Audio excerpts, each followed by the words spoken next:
더우시죠? 뭐 에어컨 돌아가는데 뭐 덥겠습니까? 이 땡볕에 새만금 간척지에서 우리 학생들이 청소년들이 야영을 하고 있다. 야, 참 이게 참 우리가 뉴스를 한번 들어보면 심각한 상황들이죠. 원래 이 잼버리는 보이스카우트들의 야영 활동이고, 또 그들은 그런 야영 활동을 통해서 뭔가 그런 여러 가지 극기를 체험하고 여러 가지 활동을 통해서 이제 거기서 자기 개발을 하고, 이제 거기서 나오는 그런 활동과 자기 개발이 결국은 사회와 국가에 공헌을 한다. 이런 이제 비전들이 있는 것이 이제 잼버리의 정신이죠. 그래서 자연과 함께 하는 것은 당연한 일인데, 문제는 이게 너무 덥기 때문에 문제가 되기도 합니다. 그런데 이제 잼버리 대회는 대부분 이런 시기에 열리기 때문에 뭐 어떻게 보면 보이스카우트들은 당연한 생각으로 이 대회를 접근하기도 하죠. 우리가 접하는 거는 그들이 면모가 아니라 뭐예요? 뉴스를 접하게 되죠, 그죠? 뉴스를 접하면 어때요? 아이들이 맨날 폭염 때문에 사고가 나고 병이 생기고 모기가 물리고 이런 얘기만 우리가 뉴스로 듣죠, 그죠? 실제로는 현장에서는 청소년들 각국에서 온 사람들이 자기들이 식당을 개설을 하고 서로 음식을 나누고 노래를 나누고 그렇게 행복한 시간들을 보내고 있는 그런 것들이 많거든요. 그런데 우리가 접하는 거는 단편적인 것들을 접하죠. 그래서 뉴스에서 결국은 그런 걸 통해서 이야기하고자 하는 결론이 뭘까요? 잼버리 대회를 그만두자? 우리 아이들을 보호하자? 그들이 갖고 있는 어떤 그런 도전 정신들을 뭐 이런 것들을 얘기하는 게 아니라 뭐예요? 잘못됐다는 거죠. 정치적으로 잘못됐고, 이거를 주관하는 사람들이 잘못됐고, 그리고 이거를 미연에 준비하지 못하고 방지하지 못한 그런 자들을 책임을 처벌하고, 그래서 다 그만두고 내가 잘못했다라고 다 책임지고 그러면 누가 행사를 하고 누가 일을 하겠어요? 네. 전부 다 책임 안 지려고 하고 책임을 전가시키려고 하고. 그래서 결국은 뭐 하자는 거예요?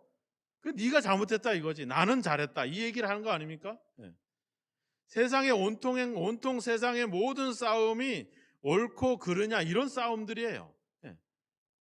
우리가 뭐 뉴스를 접하면 그 싸움 속에 있잖아요. 네가 잘했니 내가 잘했니 하는 싸움 속에 있습니다. 우리 가정에서도 그렇잖아요. 부부 간에 또 부모와 자녀 간에 다투고 싸우고 갈등하는 그 내용의 핵심은 결국 뭐겠어요? 네가 잘못했다는 거지. 내 말 들으면 잘 됐을 텐데 내 말을 안 들어서 그런 거 아니냐. 그러니까 내 말을 들어라. 내가 고생했는데 너는 집에서 뭐 했느냐. 기껏해야 돈 몇 푼 벌어준 걸로 왜 생색을 내느냐. 네가 잘못했고 나는 옳았다. 이 싸움을 우리는 계속 하고 있죠. 우리 교회 안에서도 그렇죠. 교회 안에서도의 싸움은 어때요? 나는 기도하고 나는 열심히 신앙생활하고 열심히 섬겼더니 복을 받았고 너는 그렇게 빈둥빈둥 교회도 안 오고 기도도 안 하고 그러다 보니까 맨날 그렇게 어려움 당하고 문제 당하고 그런 거 아니냐. 이게 무슨 얘기예요? 하나님에 대한 이야기를 하는 것이 아니라 뭐예요? 서로 옳고 그르냐, 누가 더 잘했느냐, 누가 더 못했느냐 이런 싸움 속에 우리는 계속 갈등하고 이런 다툼을 벌이고 있긴 하는 것이죠. 오늘 이 사도 바울의 이 표현들은, 이 고백들은 결국 우리로 하여금 우리가 진짜 가져야 될 우리 신앙의 본질, 우리의 신앙의 출발이 뭐냐, 그런 점들을 우리에게 잘 지적을 해주고 있습니다. 1절에서 이야기하죠. 사람들에게서 난 것도 아니요 사람으로 말미암아 된 것이 아니다. 사람에게서 시작된 것도 아니고 사람이 시켜서 된 것도 아니라고 하는 거예요. 뭐가? 하나님의 부르심이. 그래서 16절에도 가보면 내가 내 혈육과 의논하지 않았다. 또 17절에 가보면 뭐래요? 내가 사도된 자들을 만나려고 예루살렘으로 가지 않았다. 무슨 말이에요? 그들에게 내가 인정받을 필요가 뭐가 있냐 하는 거죠. 누가 불렀는데? 하나님이 불렀는데. 우리가 누가복음 9장에 가보면 예수님이 자기를 따른 그 제자들에게 나를 따르라 이랬을 때 어떤 제자가 내가 아버지의 장례를 치르고 주님을 따르겠습니다, 내가 가서 가족들하고 작별을 하고 주님을 따르겠습니다, 이렇게 얘기할 때 예수님이 뭐라 그래요? 손에 쟁기를 잡고 뒤를 돌아보는 자는 하나님 나라에 합당하지 않다. 하나님의 나라로 우리를 부르시는 그 부름은 하나님의 부르심이죠. 협의를 하고 타협을 하고 의논을 해서 결정한 문제가 아니라 하나님이 은혜로 우리를 불렀기 때문에 우리는 그 분의 부르심에 순종하면 가면 되는 것이죠. 정작 우리가 의논하고 우리가 고민해야 될 대상은 사람이 아니라 하나님이라고 하는 겁니다. 근데 우리는 사람에게 뭔가를 바라죠. 10절에도 나와 있잖아요. 사람들에게 좋게 하랴, 사람들에게 기쁨을 구하랴. 세상의 어떤 대부분은 문제는 뭐예요? 사람에게 인정받으려고 하죠. 우리 신앙의 문제도 사람들에게 기쁨을 구한다는 겁니다. 사람들의 호의와 인정과 보상을 바란다는 거죠. 뭐를? 내 헌신과 내 기도와 내가 얼마나 교회를 세우고 교회의 성장을 위해서 내가 복음을 위해서 얼마나 수고해 왔는지를 사람들이 인정해주고 그것을 받기를 바라는 거죠. 그래서 우리가 때로는 집사가 되고 권사가 되고 장로가 되고 목사가 됐을 때 이것이 마치 내가 어떤 행한 것에 대한 대가로 보상으로 여기는 경향들이 많죠. 그러니까 그걸 가지고 사람들에게 자랑을 하고 그걸 가지고 권세를 부리려고 하죠. 왜?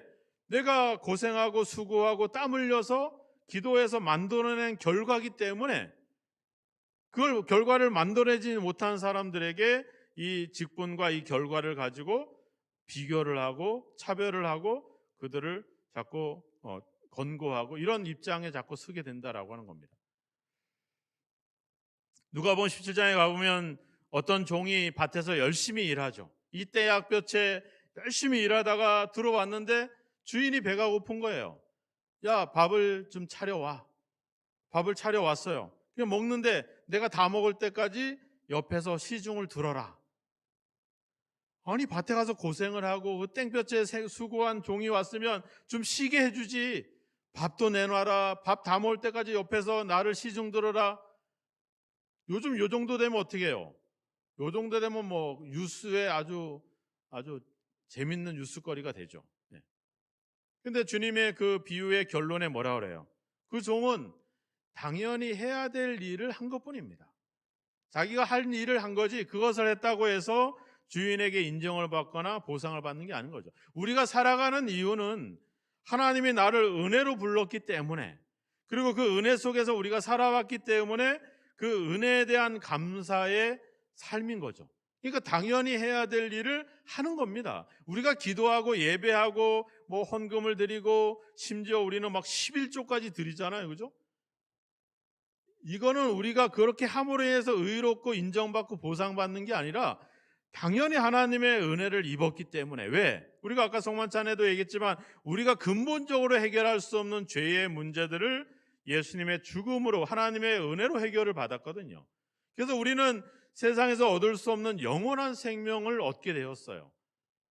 아니, 내가 침몰하는 배에서 건짐을 받았는데 더 할 말이 뭐 있어요? 내가 거기에서 내가 더 구할 거 뭐가 있습니까? 그 은혜를 입었는데 이제 그 은혜에 힘입어서 감사하며 살아가는 거죠. 나는 이미 죽은 거예요. 배에서 이미 죽었고 다시 덤으로 생애를 얻은 거죠. 그러면 나는 내 삶이 누구한테 보상을 바라고 대가를 바라겠습니까?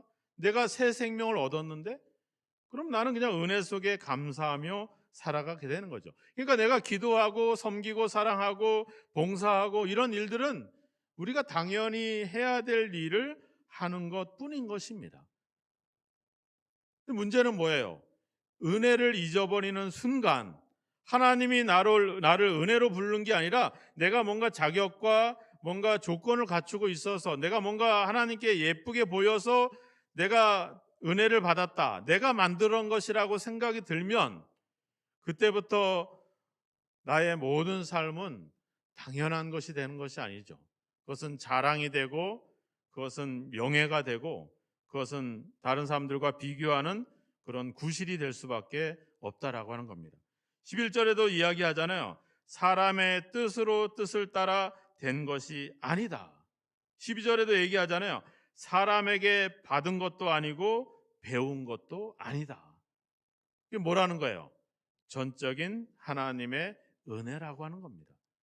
우리가 원래는 죄인이었잖아요. 그죠? 죄의 문제를 죄인인 우리가 우리의 행위로 죄의 문제를 해결할 수 없었습니다. 그래서 예수님이 죽으심을 통해서 전적인 하나님의 은혜로 우리가 구원을 얻은 것이죠. 생명을 얻은 겁니다. 우리는 영원한 생명을 하나님께로부터 받은 것이죠. 그런데 이 은혜를 잊어버리는 순간 우리는 우리 이야기를 하게 되고, 우리 이야기에서 끝나지 않죠. 다른 사람들과 비교하면서 경쟁하면서 자랑하는 것으로 가게 되죠. 아담과 하와가 선악과를 따먹잖아요. 생각해 보세요. 얼마나 많은 은혜들이 있습니까? 이제 8월 달, 9월 달이 되면 이제 교회들은 총회를 합니다. 회의를 하고 총회를 하죠. 그러려면 어디서 모여요? 넓은 공간에서 모이죠. 그래서 우리 신갈교회 요청이 들어왔어요. 우리 전국에 있는, 한국에 있는 그리스도교회 전체 정기총회를 신갈교회에서 했으면 어떻겠냐. 또 용인에서 연락이 왔어요. 용인시 조창기도회를 하는데 신갈교회에서 했으면 좋겠다는 거예요. 왜? 주차장이 넓잖아요. 여러분들이 차 가지고 와가지고 주차에다가 여기 헤매다가 다른 데로 빠져간 적 있어요? 없어요. 너무 널널해. 딱 보니까 응달진 데도 있고, 이제 오후가 되면 이쪽으로 또 응달이 져요. 이게 얼마나 좋은데요. 요즘 주변에 있는 목사님들이 어디 단체로 여행을 가시면 우리 교회 와서 차를 다 대고 여기서 버스를 타고 다 가요. 얼마나 좋아요. 예. 뒤에 가면 막 텃밭도 있어가지고 요즘 그 비싼데 막 상추고 뭐고 잔뜩 나 있잖아. 그런 거 그냥 마음대로 뜯어갈 수 있죠. 또 예배 드리면 2층에 가면 맛있는 또 애찬이 준비되어 있어서 또 나누고, 또 커피도 막 그냥 스위치만 누르면 원두 커피가 막 쏟아져 나옵니다. 그거 먹는데 우리가 5,000원, 7,000원씩 낸 적이 없어요. 네. 그런데 오늘 컵라면 준대. 왜 밥을 안 주는 거야? 컵라면을 왜 줘? 컵라면이 냈으면 밥을 줘야지. 그래서 햇반도 준비했어. 걱정하지 마라. 다 준비가 됐어. 근데 맛이 없다는 거야. 나는 이 컵라면이 아니라 옛날에 먹은 잔치국수가 생각나는데 왜 그걸 안 해주는 거야? 아니, 하나님이 에덴 동산을 만들어 놓고 거기서 충만하라. 해산의 고통을 느끼지 않고 자녀를 낳으면서 땅에 충만하면서 그 모든 것을 수고하고 땀 흘리지 않아도 얻을 수 있는 그 모든 것을 우리에게 주셨는데 왜 하필 그 선악감을 쳐다보냐 말이야. 왜 하필 그 엄청난 은혜를 왜 못 보고 왜 선악감만 쳐다보고 먹음직스럽고 탐스럽고 보암직스럽고 그렇게 왜 눈이 글로 가냐 하는 거야. 아이들이 대한민국이라는 나라에 와가지고 그 간척지에서 그 고생을 하지만 그 속에서 서로 노래하면서 춤추고 즐겁게 행복하는데 왜 무더위에 아이들이 죽어간다고 맨날 뉴스는 왜 그런 것만 떠들고 대고 있냐 하는 거야. 그 아이들이 한국에 와서 한국의 전통과 문화와 많은 것들을 경험하고 체험하면서 도전받고 있는데 그런 얘기들은 하나도 안 나오고 왜 맨날 무더위에 지쳐간다는 얘기들만 나오냐 하는 거죠. 세상을 보면 은혜가 없어요. 그죠? 교회도 그렇죠. 그죠? 교회도 설교를 듣지만 목사의 설교를 잘 들어보면 목사가 자기 잘났다는 얘기하고 있어요. 자기만 무슨 말씀의 깊이를 깨달은 것처럼 얘기할 때가 많습니다. 무슨 간증을 해도 결론은 뭐예요? 자기가 잘났다는 얘기를 하는 거죠. 여러분들 한번 교회에서 서로 이야기하는 얘기 들어보세요. 무슨 얘기 하세요? 내가 옛날에 교회에서 요리하면 나보다 잘하는 사람이 없었어. 뭐를 해도 내가 해야 돼. 경험 없는 젊은 애들이 하니까 이렇게 카레를 해도 카레가 시뻘겋지. 이런 얘기들만 하죠. 은혜가 사라지면 뭐예요? 자기 얘기를 하게 되고 자기를 자랑하게 되고 거기서 끝나면 괜찮아요. 이게 다른 사람들과 비교해서 무시하고 차별하는 걸로 가는 겁니다. 아담과 하와가 선악과를 따먹은 게 문제가 아니라 뭐예요?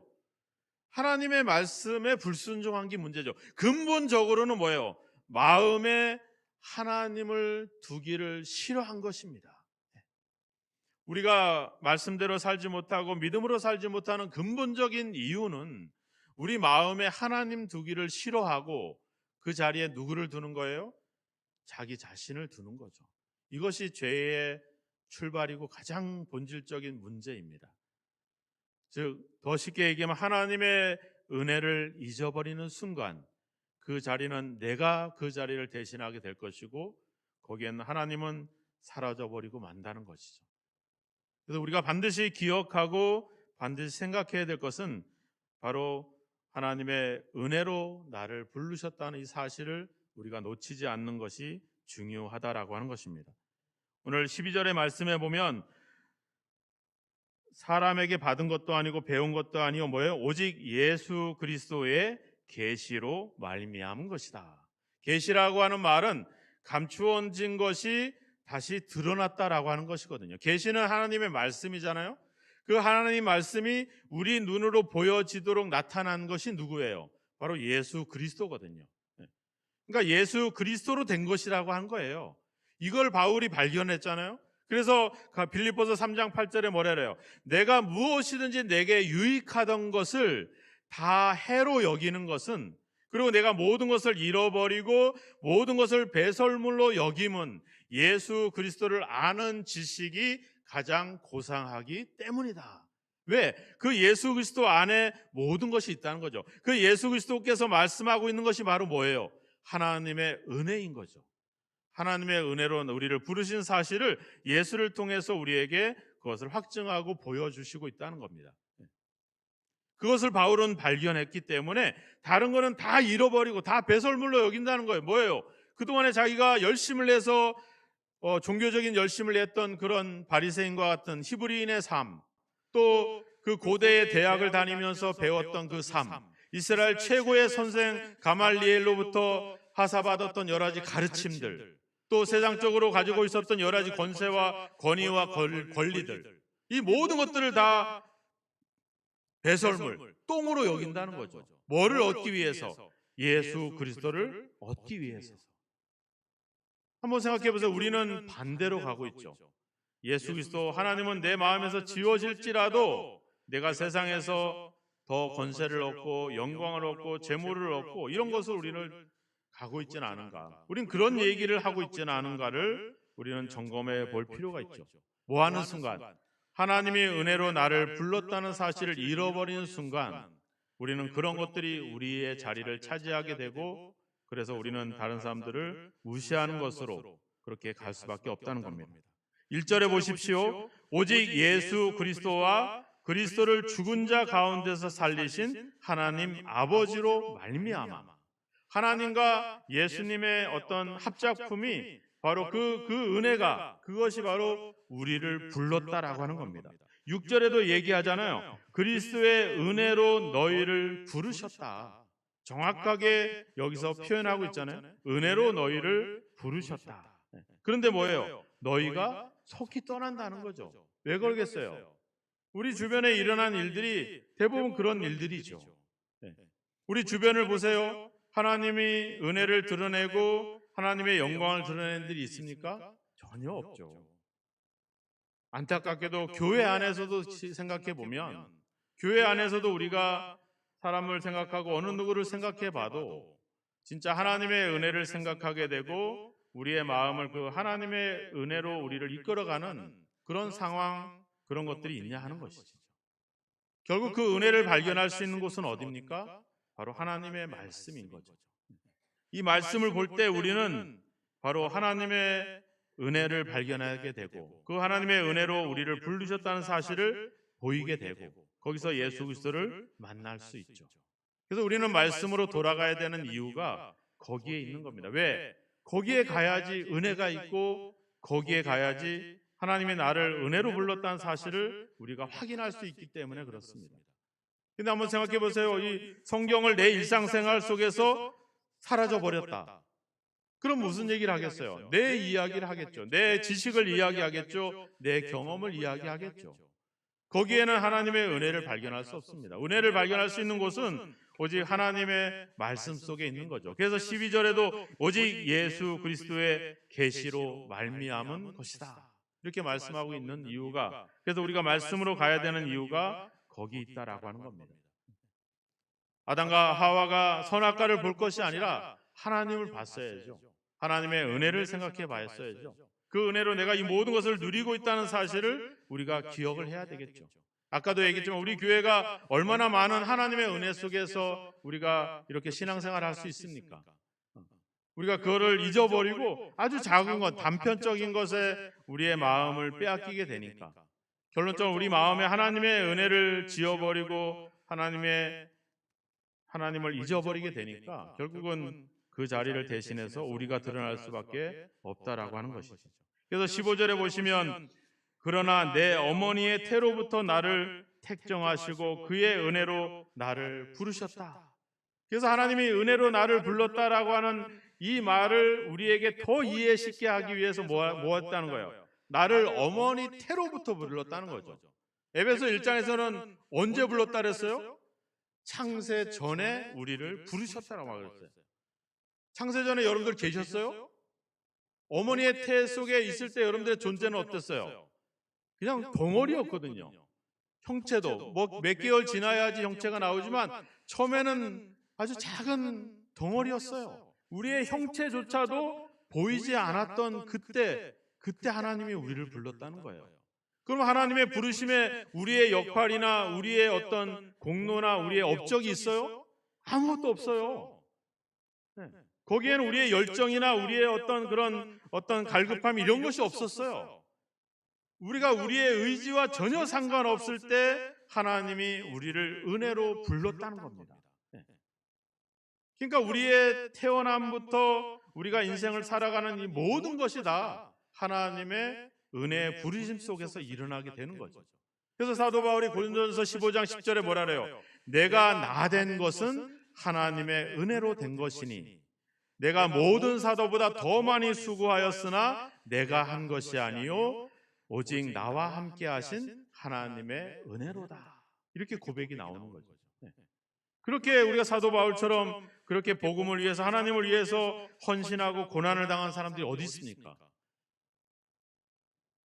우리가 솔직히 예수님이 십자가를 지어서 죽었지만 이 고통의 그 과정을 본다면 베드로 제일 고통을 겪은 사람이 누구예요? 사도 바울이거든요. 엄청난 고난과 시련과 죽음과 그리고 나중에는 참수를 당하자는 목이 잘려서 죽습니다. 그러니까 인간적인 시각으로 봤을 때는 예수님이 당한 고통보다도 더 엄청난 고통이에요. 그런데 예수님의 고통이 더 큰 건 이유는 뭐예요? 그는 하나님으로서 고통을 받았기 때문에 더 우리가 그분의 고통은 더 엄청난 거죠. 우리는 인간으로서 받은 고통이지만 그분은 하나님으로서 하나님 자신이 하나님 본체인데도 불구하고 그 순환과 그 굴욕을 당했기 때문에 그건 우리가 비교할 수 없게 되는 것이죠. 하지만 우리 인간적인 입장에서 육체적인 상황에서 봤을 때는 바울의 고통을 누가 그보다 더 엄청난 고통을 당하고 그만큼 수고한 사람이 어디 있겠습니까? 근데 바울이 뭐라 그래요? 내가 이렇게 더 많이 수고한 것은 내가 한 것이 아니라 하나님의 은혜로 된 것이다. 그러니까 우리가 사도를 존중하게 되고 존경하게 되고 그의 발자취를 따르게 되는 이유가 거기에 있는 것이죠. 우리가 하나님의 은혜를 잃어버리는 순간 이 모든 것이 뭐가 돼요? 내가 한 것이 됩니다. 내 자랑이 되고 그것은 내가 범접할 수 없게 되고 그런 일을 할 수 없는데 어떻게 내가 예수를 믿을 수 있고 내가 어떻게 교회를 나갈 수 있어요? 그냥 일찌감치 포기를 하는 거죠.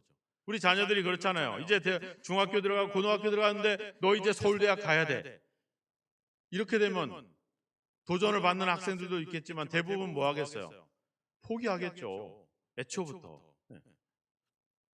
그렇잖아요. 우리가 저 사람이 말기암 선고받은 사람이 병이 나서 깨끗이 했었어. 죽었던 사람이 다시 살아났어. 몰락했던 집안이 수백억 수천억 자산가가 됐어. 이걸 예수 믿고 기도해서 만들었다고 얘기하면 누가 그걸 할 수 있겠어요? 나는 저 사람처럼 할 수가 없어. 그러니까 나는 애초부터 교회 나가는 것을 포기할 수밖에 없죠. 우리의 이야기를 하는 순간 사람들은 복음을 받아들일 준비를 하지 못합니다. 그들은 우리의 얘기를 하는 순간 복음의 길은 막혀버립니다. 우리의 얘기를 하는 순간 그들의 구원의 길은 우리가 그들의 구원의 문을 막아버리는 역할을 하게 되는 거죠. 그래서 우리는 우리의 얘기를 하지 말아야 됩니다. 그래서 우리는 하나님의 은혜에 대한 이야기를 해야 돼요. 그 하나님의 은혜로 내가 부름받은 사실을 우리는 그 이야기를 하고 그것을 자랑하는 것이 아니라 우리가 해야 될, 당연히 해야 될 일들을 해 나가야 되는 것입니다. 그 밖에 우리가 해야 될 일은 없습니다. 우리는 그 일을 위해서 부름을 받은 것이죠. 우리의 고백은 지치도록 수고하고 땀 흘렸어도 이것은 하나님의 은혜로 된 것입니다라는 고백을 해야 되는 것입니다. 그런 고백을 들을 때 사람들은 하나님의 은혜가 저렇게 만들어 가는구나. 그럴 때 사람들은 내는 부족하고 나는 아무것도 아닌데 하나님의 은혜로 된다니까 내가 하나님께 가야지. 하나님을 믿어야지. 교회를 나가야지. 이렇게 되는 거죠. 은혜를 잃어버리는 순간 우리의 자랑에서 끝나는 것이 아니라 다른 사람들의 구원의 길을 막아버리는 엄청난 죄를 범하는 것입니다. 은혜를 잊어버리지 마시기 바랍니다. 하나님이 은혜로 우리를 불렀다는 사실을 절대 놓치지 마시기 바랍니다. 그래서 내가 살아가는 모든 삶은 그 은혜에 대한 감사의 삶, 그 은혜를 다 갚을 수 없지만 그래도 이렇게라도 내가 하나님의 은혜에 보답하고 싶어 그런 마음으로 살아가는 것이지 자랑하고 누군가에게 비교하고 내세우려고 살아가는 것이 아니라고 하는 것입니다. 오늘 10절에서 이야기하죠. 내가 지금까지 사람들의 기쁨을 구하였다면 그리스도의 종이 아니니라. 사람에게 인정받으려고, 사람에게 기쁨을 얻으려고, 사람에게 보상받으려고 하지 마시기 바랍니다. 이미 우리는 하나님의 은혜로 불렀다라고 하는 이 엄청난 은혜를 이미 입었습니다. 그 어느 것으로도 입을 수 없는 이 큰 은혜를 입었습니다. 그분이 나를 구원하시기 위해서 자신을 십자가에 죽으시는 이 엄청난 은혜를 이미 우리는 입었습니다. 이보다 더 큰 은혜는 없습니다. 그 은혜를 생각한다면 우리는 늘 우리가 행하는 일들을 자랑할 수가 없고 오히려 하나님께 감사할 수밖에 없을 것입니다. 오늘 하나님이 은혜로 우리를 부르신 사실들을 기억하시고 요 한 가지만 놓치지 않아도 우리는 충분히 믿음으로 그 은혜 속에서 살아갈 수 있습니다. 하지만 이 은혜를 놓치는 순간 우리를 드러내게 되고 거기에는 복음을 막는 엄청난 범죄를 저지르게 될 것입니다. 오늘 하나님이 은혜로 나를 부르신 사실들을 기억하시고 은혜로 부르신 그 하나님을 기쁘시게 하기 위한 삶을 살아가는 저와 여러분이 되기를 주님의 이름으로 축원합니다. 기도하겠습니다.